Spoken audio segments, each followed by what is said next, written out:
Welcome back to the show. In today's podcast episode, I'm going to be doing something a little bit differently. I'm currently on vacay with the boys for our spring break, and I want to talk about an experience that I've had while we're here. I can't wait to share with you today all about cave brain and about the 4 natural sanctuaries. This experience of being out in the Shenandoah Valley has been so tranquil and also a little bit wild at the same time. I'm sure you can imagine 2 young kids, a dog, a husband, and as I'm recording this, we lost power. So that's super fun. But there's sacredness in the solitude. And so today I want to talk about how you can find sacredness in solitude. Hey girl, welcome to the Her Best Self podcast. I'm Lindsey, former competitive figure skater and perfectionist, turned God-led imperfect boy mom and digital CEO. If you find yourself constantly thinking about food and wondering if you'll wake up one day free from the obsessive thoughts and behaviors controlling your life, then I've created this podcast for you. Because I know exactly what it's like to be a downright hot mess, trapped in the destructive cycle of disordered eating. I finally found freedom, and you can too, girlfriend. So if you're ready to heal your relationship with food and body and break the chains of control and show up in your best health, then grab your favorite Tarjay journal and let's get to it. So you can start living your best life as your best self. How is your week going, sister friend? I hope it is fabulous. I hope you are enjoying your spring. I hope that your spring is starting off on the right foot. And I just am so very blessed to be talking with you today. We are out in the mountains. We are out in the middle of nowhere. I'm very, very happy that I do have some internet, so I'm able to connect with the real world. But I will tell you, it has been peaceful. It has been tranquil. It has been so nice not having to look at my phone, not having to scroll the socials, and quite honestly, just resting. And so I encourage you to go there. Find some time, schedule some time. This is the first year that we've actually done spring break with the kids, and I wasn't working. And it's the first year that we've spent that quality time, and it has been so very fun and so very needed. So today I want to talk to you about an experience. So yesterday we went to the Luray Caverns. Okay, I don't know if you've been before, but the Luray Caverns are basically in the side of a mountain, and it is a cave, and you just walk and walk and walk, and you've got all of these beautiful, beautiful formations inside of the cave that you can see. And I'll show some pictures in our private Facebook community. You can find us at herbestselfsociety.com. It was just gorgeous. The experience was amazing. And I sat there in awe of my 5-year-old son, Blake, looking at it for the first time. He was like, we're going into the side of a mountain and we're going to be in a mountain. And are there going to be bears? And is it going to be dark? And all the questions, right? But it was such a wonderful time. It was such a wonderful time. And the deeper that we got into the cave, the darker that the cave became. The deeper, the more isolated. The deeper, the less noise. But I realized through the trek, I think it was like over a mile where we were walking through this cave and looking at all of the glorious creations. There is so much more to this life that is so beautiful if you just keep going, if you just open your eyes to explore it. The deeper that we got in the cave, the more I realized how wonderful it was and how beautiful it was. And beautiful things happen in the dark. And so I tied this into today's show because this is a perfect example of how healing occurs in eating disorder recovery. The journey to healing, sis, it gets darker far before it ever gets beautiful. But in the madness, in the dark, you will be so consciously aware of your surroundings that you will be able to look around you and find the beautiful in your life. When we were at the very, very, very deep end of this cave, I realized that I was underneath the surface of the ground. It was hundreds of feet at that point. Being able to be present in the stalactites, the stalagmites, all the formations, and just being able to watch nature form. I mean, we saw, it was raining outside yesterday here, and we saw the rainwater actually running down these formations and just knowing how slowly that process occurs, how slowly limestone occurs, and then these enlarged creations are formed, it was spectacular. I mean, I think it's like 100 years or something that the tour guide was telling us for a cubic inch for these formations, which makes this a masterpiece inside of a mountain. And what kind of clicked for me was that this process is so slow, sometimes like recovery, but it is so beautiful. It is so beautiful. And says beautiful things happen in the dark. Joseph Campbell says this: the cave you fear to enter holds the treasure you seek. If you've been living in fear of getting really clear with where you are and awareness of how this disorder has taken over your life, then I just want you to know I understand that because I lived in that fear for so very long. But if you can't enter the cave, you can't see the glorious creations. You won't experience the treasure. And in the dark, there is this deeper level of silence and solitude and stillness. And you smell and breathe in the air, and it's cleaner. It's just like a piece of heaven right here on earth. So, anyways, I share that story because it was such a serene experience. It was just wonderful. And honestly, my kids weren't wrestling. Nobody was crying. Nobody was like, it was just such a perfect experience because everyone was sitting there in awe of these giant formations. And I also want to talk to you today about cave brain. Cave brain was coined by Jennifer Gaudiani, who's the founder of the Gaudiani Clinic in Denver, Colorado. And she's also the author of Sick Enough, if you've heard of that book. And she refers to this concept of cave person brain. And this is the part of the brain that manages all aspects of your body that you're not consciously aware of. And it's really cool. I was in this experience yesterday and I'm thinking about, just all the things, but I was super, super, super present in the moment.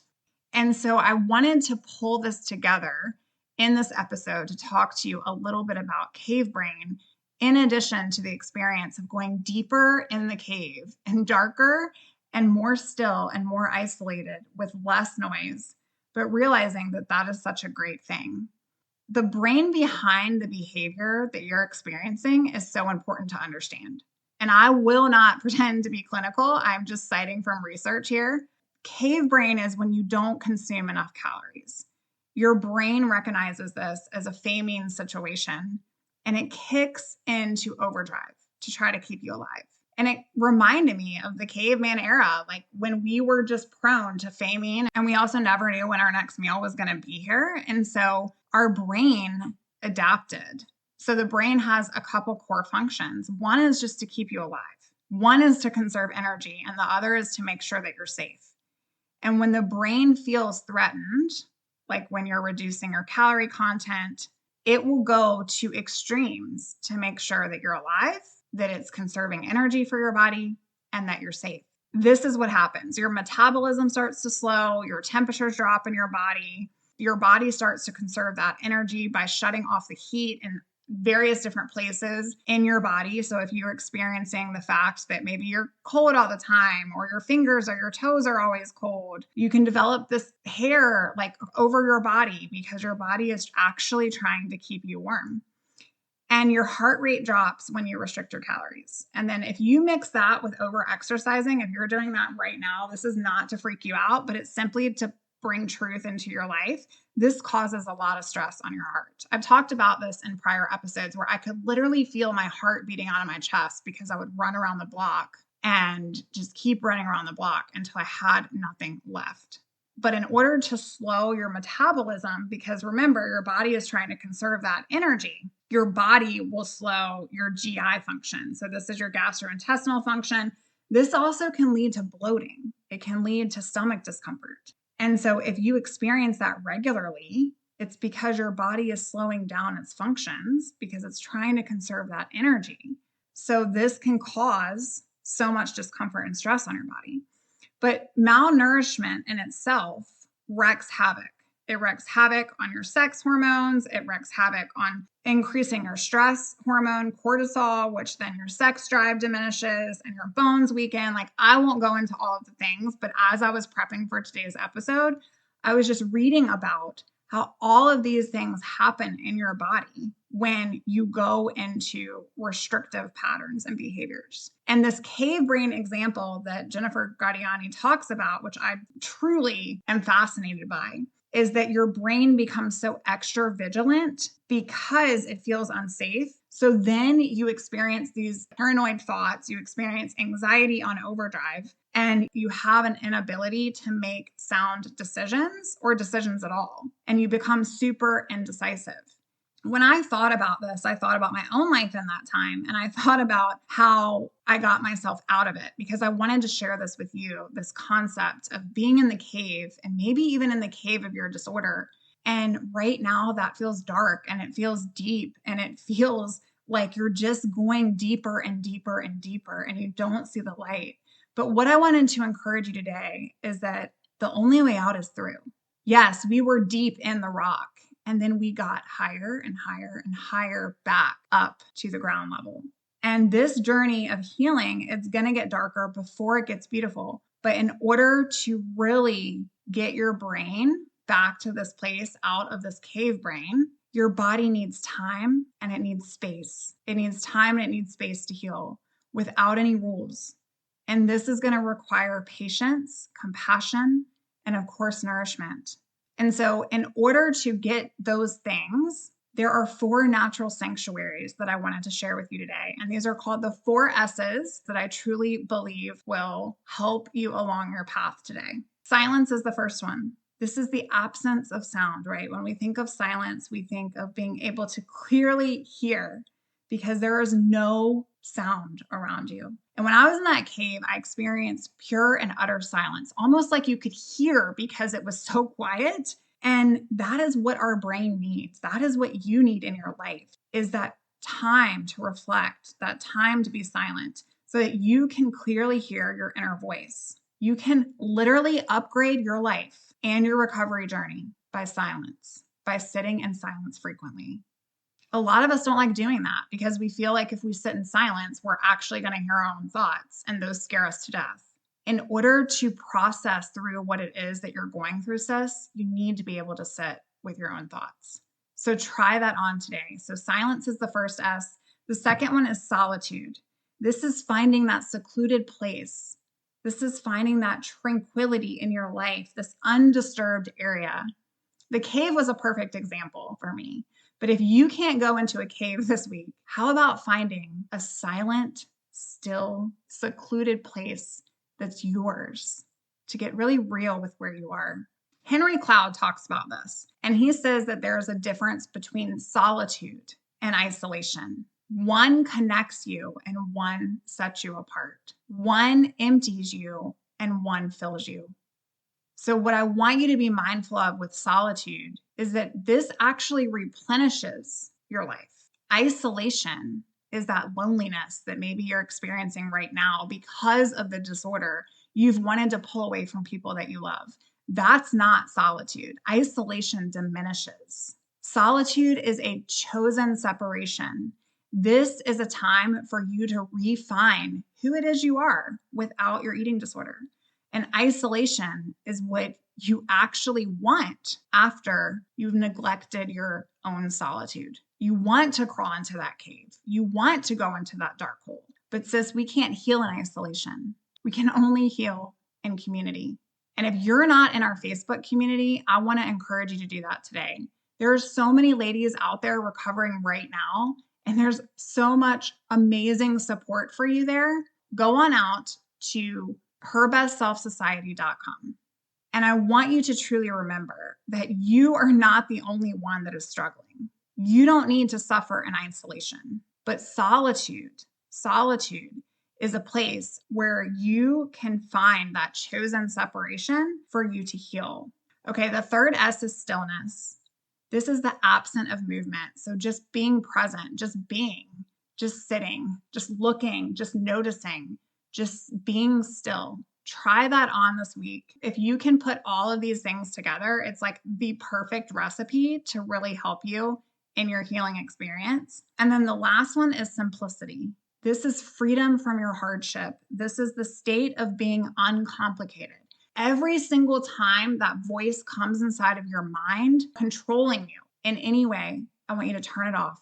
I want you to turn it off, and I want you to do the opposite. God is going to separate you, sis, so that he can mold you, so that he can change you. And he can only do that if you get silent, find some solitude, become super still, and try on simplicity.